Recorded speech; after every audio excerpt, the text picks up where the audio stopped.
പരിശുദ്ധ രൂഹായുമായ സത്യേക ദൈവത്തിന് തിരുനാമത്തിന് മഹത്വം ഉണ്ടായിരുന്നുണ്ട്. ഇന്ന് നമ്മൾ വായിച്ചു കേട്ട വേദഭാര സ്നേഹയുടെ സുവിശേഷത്തിൽ നമുക്ക് കാണാൻ സാധിക്കും. അവിടെ പറഞ്ഞിരിക്കുന്നത് നമ്മുടെ ജീവിതത്തിലെ ഏറ്റവും വലിയ ഒരു വാഗ്ദാനമാണ് അവിടെ നമുക്ക് ലഭിച്ചിരിക്കുന്നത്.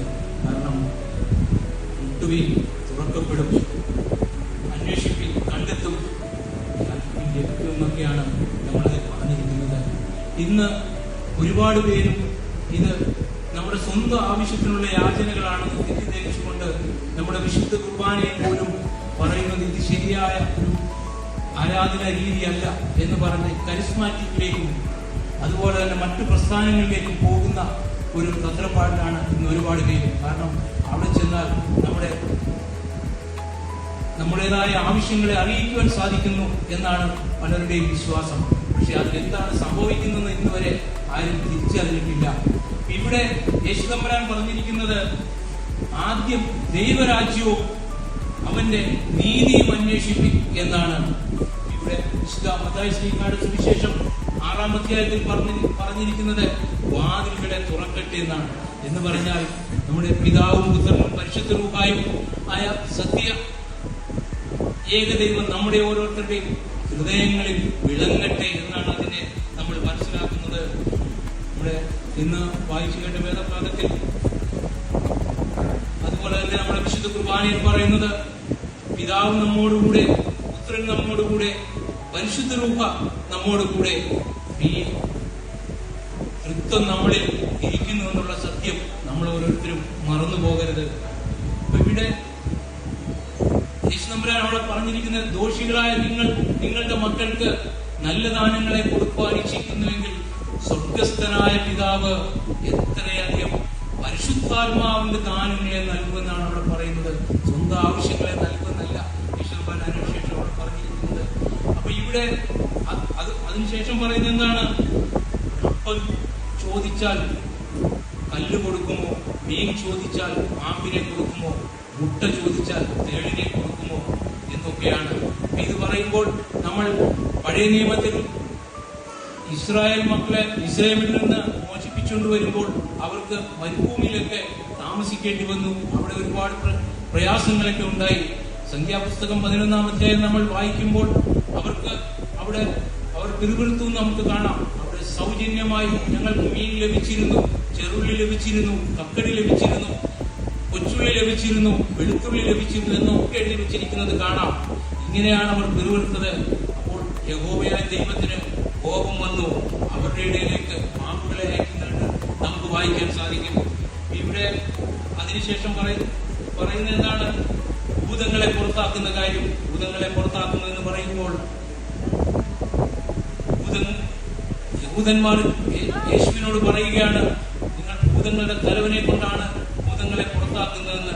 അപ്പോൾ യേശുവരൻ മറുപടി പറയുന്നത്, ഭൂതങ്ങളുടെ തലവനെ കൊണ്ടും ഭൂതങ്ങളെ പുറത്താക്കുകയാണെങ്കിൽ അവർ ചിത്രിച്ചു പോകുകയില്ലേ? ഇത് നമ്മുടെ ഭവനങ്ങളിലും അത് തന്നെയല്ലേ കാണുന്നത്? തമ്മിൽ ഒരു സ്നേഹവുമില്ലാതെ പല കാര്യങ്ങളും മറ്റുള്ളവരുടെ മേൽ കുറ്റം ചാർത്തിക്കൊണ്ട് പ്രശ്നങ്ങൾ ഉണ്ടാക്കുന്നു. ഇതിന്റെ എല്ലാം കാരണം എന്താണ്?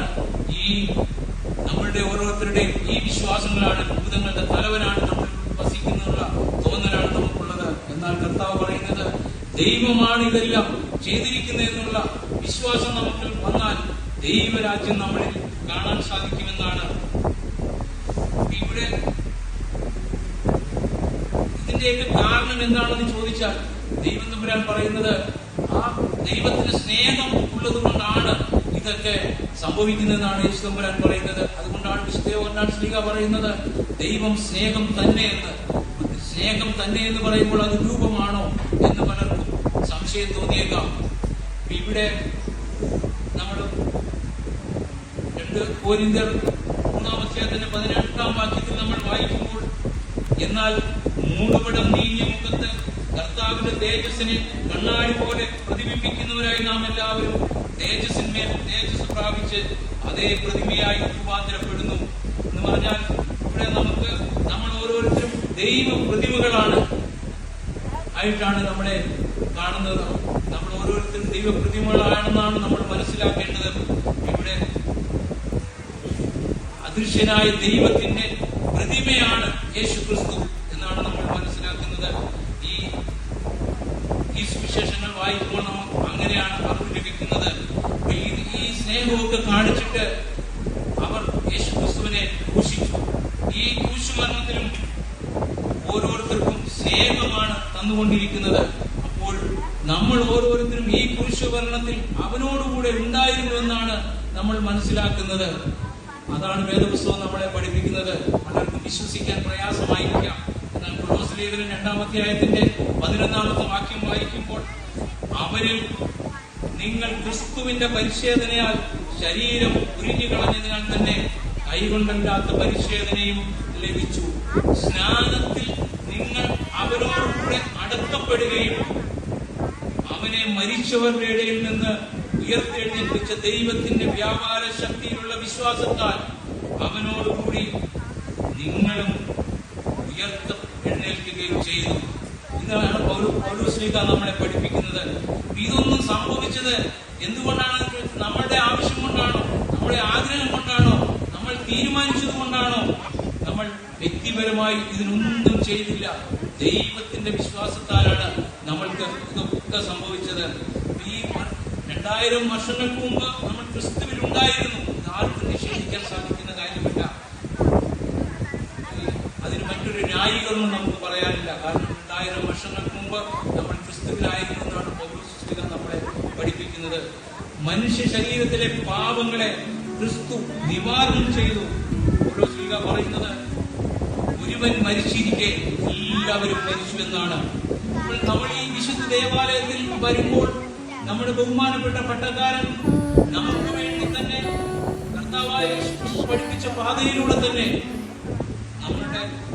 അതനുസരിച്ച് നമ്മളുടെ ഓരോരുത്തർക്ക് വേണ്ടിയും, നമ്മൾ വാങ്ങിപ്പോയവർക്ക് വേണ്ടിയും, നമ്മൾ വരുവാനിരിക്കുന്നവർക്ക് വേണ്ടിയും ദൈവത്തിന്റെ പ്രതീതിയായി വിശുദ്ധ കൂദാശകളും ആരാധനകളും ചൊല്ലുമ്പോൾ വിശുദ്ധിയോടും വെടിപ്പോടും കൂടി എത്ര പേർക്ക് ഈ ആരാധനയിൽ പങ്കെടുക്കാൻ സാധിക്കും?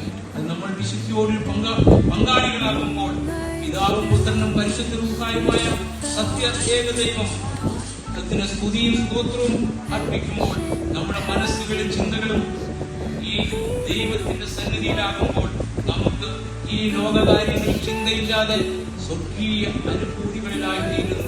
അതാണ് നമ്മുടെ വിശുദ്ധ കുർബാന. അതുകൊണ്ടാണ് ഈ വിശുദ്ധ കുർബാനയെ പ്രതിവാക്യമായി നമ്മൾ ചൊല്ലുന്നത്. ഞങ്ങളുടെ ബോധങ്ങളും ഹൃദയങ്ങളും വിചാരങ്ങളും പിതാവായ ദൈവത്തിങ്കിൽ ഇരിക്കുന്നു എന്ന്. ഈ ആരാധനയിൽ പങ്കെടുക്കാൻ നമ്മൾ വിശുദ്ധിയോടെ വരണമെന്നുള്ളതാണ് ദൈവം കൽപ്പിച്ചിരിക്കുന്നത്. അത് എത്ര പേർക്ക് നമുക്ക് സാധിക്കുന്നുണ്ട്? ഈ പൗലോസ്ലീഹ പറയുന്നത് ഭക്ഷണവും പാനീയവുമല്ല, ദൈവരാജ്യം നീതിയും സമാധാനവും പരിശുദ്ധാത്മാവിൽ വരുന്ന സന്തോഷവും തന്നെ എന്നാണ്.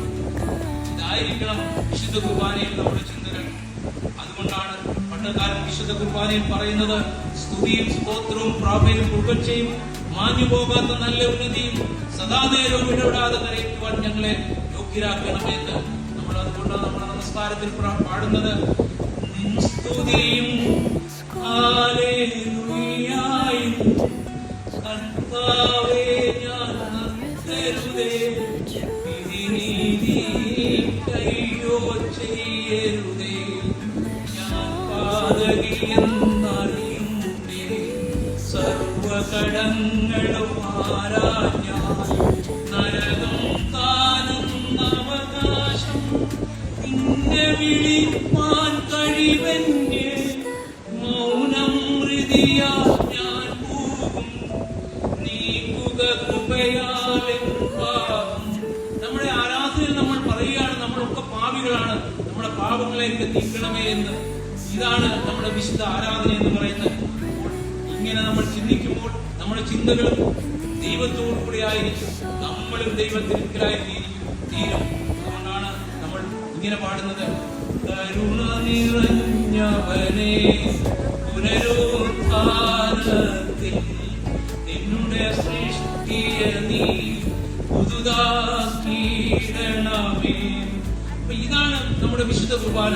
ഓരോരുത്തർക്കും ഒരു പുതിയ ചിന്തയുമായി ദൈവം നമ്മളിൽ ആയിത്തീരട്ടെ. ഇന്ന് ഞാനിവിടെ നിൽക്കുന്നത് നമ്മുടെ ഉസ്താദ് തിരുമേനി 1980 മിഷൻ സൊസൈറ്റി മിഷൻ ബോർഡ് സ്ഥാപിച്ചു. അതിന്റെ പ്രവർത്തനങ്ങൾ ഈ ഇന്ത്യ മുഴുവൻ വ്യാപിച്ചു കിടക്കുകയാണ്. കാരണം കുഷ്ഠരോഗികളെ സഹായിക്കുന്നതും സാധാരണക്കാരെ സഹായിക്കുന്നതും പാവപ്പെട്ടവരെ സഹായിക്കുന്നതും ഒക്കെ കൂടാതെ ഒരു ആംബുലൻസ് സൗകര്യം നമ്മുടെ ഈ സുവിശേഷാലയത്തിലുണ്ട്. തന്നെയുമല്ല, സെന്റ് പോൾസ് സുവിശേഷാലയം എന്ന ഒരു പഠന കേന്ദ്രം 2 വർഷത്തെ ഡിപ്ലോമ കോഴ്സ് അവിടെ നടക്കുന്നുണ്ട്. മാവേലിക്കരയിലാണ്. ആ ഡിപ്ലോമ കോഴ്സിൽ നമ്മുടെ സഭയുടെ എല്ലാ ആരാധനയെ പറ്റി അടിസ്ഥാനങ്ങളെ പറ്റി ഒക്കെ അവിടെ പഠിപ്പിക്കുന്നുണ്ട്. ഈ ഇടവകയിൽ നിന്ന് എല്ലാ ആളുകളും ഈ ഉദ്യമത്തിൽ ഈ നമ്മുടെ സഭയുടെ ഉസ്താദ് തിരുമേനിയുടെ ഈ പ്രസ്ഥാനത്തിലും എല്ലാം പ്രവർത്തിക്കണം. ഈ ക്ലാസുകളിലും പങ്കെടുക്കണം. അപ്പോൾ മാത്രമേ നമുക്ക് യഥാർത്ഥത്തിൽ നമ്മൾ എന്താണെന്ന് നമുക്ക് മനസ്സിലാക്കാൻ സാധിക്കൂ. അപ്പോൾ മാത്രമേ നമ്മുടെ വിശുദ്ധ കുർബാന എന്താണെന്ന് മനസ്സിലാക്കാൻ സാധിക്കൂ. നിങ്ങൾ ഓരോരുത്തരും ഇതിൽ പങ്കെടുത്തെങ്കിൽ മാത്രമേ നമ്മൾ ലോകത്തിന്റെ വെളിച്ചമായി തീരുവാൻ സാധിക്കൂ. അത് കർത്താവ് യേശുവരാൻ പഠിപ്പിച്ച ആ വെളിച്ചം നമ്മൾ ഉണ്ടാകുവാൻ കർത്താവ് നമ്മളെ സഹായിക്കട്ടെ. ഈ അവസരം തന്ന ബഹുമാനപ്പെട്ട അച്ഛനും മറ്റു വിശ്വസ്തർക്കും നന്ദി രേഖപ്പെടുത്തുന്നു. എന്റെ വീട് കുട്ടമ്പള്ളിയിലാണ്. എന്റെ സഹോദരൻ ഗുണം കഴിച്ചിരിക്കുന്ന താവളത്തിൽ കുടുംബത്തിൽ നിന്നാണ്. ഈ അവസരം തന്ന എല്ലാവർക്കും ഒരിക്കൽ കൂടി നന്ദി പറയുന്നു. Thank you.